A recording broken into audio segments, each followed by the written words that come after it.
உங்கள் favourite TV ஷோக்களை இனி miss பண்ண தேவையில்லை. ZEE5 இல் முற்றிலும் இலவசமாக காணுங்கள். இங்கேயும் எப்பொழுதும். ஏய் காவேரி, நம்ம காலேஜ் பக்கத்துல இருக்கிற மலை அடிவாரத்துல கபடி போட்டி நடக்குதாம் புள்ள. அதான் தெரியுமே. அதுக்கு என்னடி இப்போ? நீ பாக்க வரலையா? ஒருத்தருக்கு ஒருத்தர் காலை வாரி விட்டுட்டு இருப்பாங்க, அத உட்காந்து பாத்துட்டு இருக்க சொல்றியா? எனக்கு ஒரு வேலை இருக்கு. நீ போ. ஏய், அங்க யாரு கபடி ஆடுறா தெரியுமா? யாரு? பஸ் ஸ்டாண்டுல ஆனந்த் அடிச்சாருல ஒரு சண்டியரு.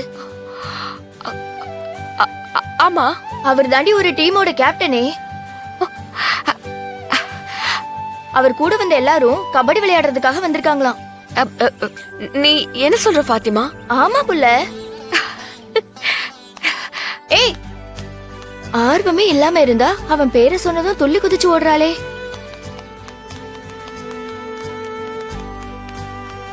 எல்லாருக்கும் வணக்கம். இது வரைக்கும் நீங்க எல்லாரும் அவளோட எதிர்பார்த்துட்டு இருந்த கபடி போட்டி இப்ப ஆரம்பமாக போகுது. அனைவரும் வந்து கண்டுகளிக்குமாறு எல்லோரையும் அன்புடன் அழைக்கின்றோம். ஒரு பொம்பளை பிள்ளைகிட்ட வம்பிழுத்துட்டு இருக்கான், அதை வேடிக்கை பார்த்துட்டு சொல்றியா?